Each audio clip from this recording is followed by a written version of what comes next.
makinig ka. This video might hurt you, hindi dahil gusto kitang saktan, kundi dahil masakit ang katotohanan. Hindi ka nahihirapan sa buhay mo ngayon dahil malas ka. Hindi ka rin lost dahil wala kang choice. Naliligaw ka lang dahil hindi mo alam na niloloko mo na pala ang sarili mo gamit ang iba't ibang modern coping mechanisms. Karamihan kasi ng mga lalaki ngayon, akala talaga nila nag-i-improve sila. Ngunit ang totoo, dahan-dahan silang mas nagiging lost. At ang delikado pa dyan, hindi nila ito alam sa sarili nila. Kaya ipapakita ko sa iyo ngayon ang 10 modern coping mechanisms na ginagamit mo para i-comfort ang sarili mo habang unti-unti ka nitong pinapabagsak. At kung hindi mo man ito makikita, magigising ka na lang isang araw. Wala ka ng direksyon, wala ka ng control, at wala ka ng identity. Kaya makinig ka, yang mga coping mechanisms mo, hindi yan simpleng habits lang. Silent killers yan ng pagiging lalaki mo. Kaya kung gusto mo ng ganitong klaseng brutal na katotohanan, mag-subscribe ka na dahil hindi ito para sa mahihina. Dediretsahin na kita lakan. Hindi ka talaga productive. Busy ka lang. Magkaiba yan. Meetings, content, random task. Ngunit tanungin mo ang sarili mo. Ano ba talaga ang natatapos mo? Meron ba? Being busy is not the same as making progress. Naunawaan mo ba yan? May output ka ba? O puro kilos ka lang? Ginagamit mo lang ang salitang busy upang takasan ang katotohanan na wala kang direksyon sa buhay. At habang patuloy mong ginagawa yan, lumilipas din ang oras mo na walang nangyayari. Nagko-cope ka lang. Makinig ka lakan, ito ang real talk. Hindi ka nagiging mas magaling sa panonood. Nalulunod ka lang sa mga impormasyon. Because information without execution is self-deception. Naunawaan mo ba yan? Ilang videos na ba ang napanood mo? Ilang libro na ba ang nasimulan mo? Pero anong nabago? Wala pa rin. Dahil ginagamit mo lang ang learning para maramdaman mong may progress ka. Ngunit ang totoo, wala naman talagang nangyayari. Makinig ka, hindi ka magiging ganap na lalaki dahil lang sa alam mo kung ano ang tama. Magiging ganap kang lalaki lang kung ginagawa mo ito. Dahil kung puro consume ka lang, nagsisinungaling ka lang sa sarili mo niyan. Diretsahan na tayo lakan.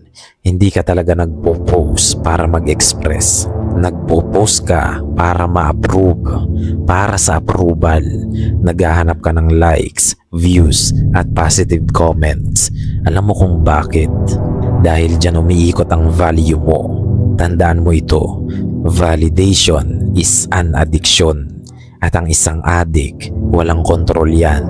Kaya tatanungin kita, may sarili ka bang standard o nakadepende ka lang sa reaksyon ng iba?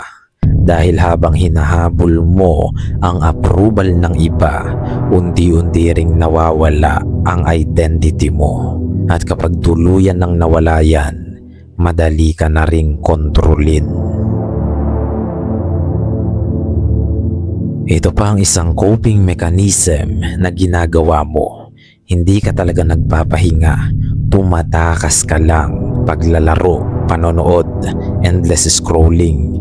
Panandali ang relief, ngunit permanente ang damage. Because what you used to escape will eventually trap you. Naunawaan mo ba yan? Ilang oras ba ang nawawala sa iyo araw-araw? At para saan? Nakita mo, hindi mo rin alam ang sagot. At habang kunwaring nagpapahinga ka, may ibang mga lalaki dyan na umaangat at umuunlad, nagle-level up kahit pagod. At ikaw, habang tumatakas papunta sa coping mechanism mo, lalo ka ring lumalayo sa sarili mo. Hindi mo ba nare-realize yan? Ito ang masakit na coping mechanism. Busy ka sa hustle pero wala kang tunay na direksyon. Oo, nangyayari yan dahil hindi lahat ng pagod may saysay. Because effort without direction is a wasted life. Ang pinaghihirapan mo ba ngayon ay may patutunguhang makabuluhan o gumagalaw ka lang para masabi mong kumikilos naman ako?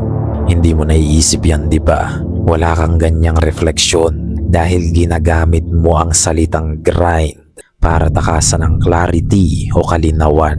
At habang ginagawa mo yan, patuloy ka ring lumalayo ng lumalayo sa tunay mong landas. Makinig ka, nagpapasalamat ako sa patuloy mong pakikinig sa channel na ito. Ngunit karamihan sa inyo dito, hindi na kayo kulang sa guidance, kulang na kayo sa disiplina. Because advice is useless without execution. Ilang beses ka na bang nagtanong at ilang beses ka na bang tinuruan? Pero anong ginawa mo? Meron ba? Ginagamit mo lang ang paghingi ng advice para ma-delay ang responsibility mo, para hindi ka kumilos. Yan ang coping mechanism mo dyan. At habang naghihintay ka rito ng perfect answer, nauubos lang ang oras mo dahil sa huli wala ka rin namang gagawing aksyon, di ba? Lakan, dederetsahin na kita ng masakit na katotohanan. Hindi ka talaga inspired, insecure ka because social media made you weak and comparison killed your identity.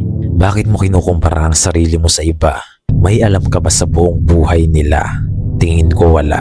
Tingin ko, highlights lang ng buhay nila ang nakikita mo. Ngunit yung mga sakripisyo at struggles nila, hindi mo nakikita yun. At habang nakatingin ka sa kanila, nakakalimutan mo na rin ang sarili mong landas. At habang nawawala ka sa sarili mong landas, wala ka na ring direksyon. Ito ang pinaka-ironic na coping mechanism. Gusto mo ng malaking result, ngunit ang liit-liit ng discipline mo. You delay pain, but you expect success. Para kang umabsent sa trabaho, tapos inaasahan mong kompleto ang sahod mo. No work, no pay ang kontrata nyo. The point is this: the longer you delay action, the harder your life becomes. Ano pa bang hinihintay mo? Perfect timing, perfect mood, ilusyon lang lahat yan. Walang nagsimula na perfecto ang lahat. At habang naghihintay ka dyan, may ibang mga lalaki na nauuna na sa'yo. Hindi dahil nakikipagkarera sila, kundi dahil hindi tumitigil ang oras. Makinig ka, isa pang coping mechanism ng mga lalaki ngayon ay yung pagiging strategist daw. Kailangan daw may plano muna bago kumilos. At may punto naman yan, ngunit tatapatin na kita. Hindi ka strategic, takot ka lang talaga. Because overthinking is fear wearing intelligence. Ilang plano na ba ang ginawa mo? Ilang beses mo nang inisip yan paulit-ulit? Pero kailan ka huling kumilos? Yan ang tanong dyan. Baka kasi ginagamit mo lang ang salitang planning para hindi ka mag-fail. Dahil ang totoo, natatakot ka lang magsimula. At habang nag-overthink ka ng perfect strategy mo, nauubos rin ang oras mo. Ito ang pinakaugat ng mga coping mechanisms na yan. Hindi ka naman talaga stuck sa buhay. Umiilag ka lang talaga. You avoid the responsibility because it demands change. Naunawaan mo ba yan? But a real man grows when he takes ownership. Kailan ka ba naging accountable? O lagi ka na lang may dahilan?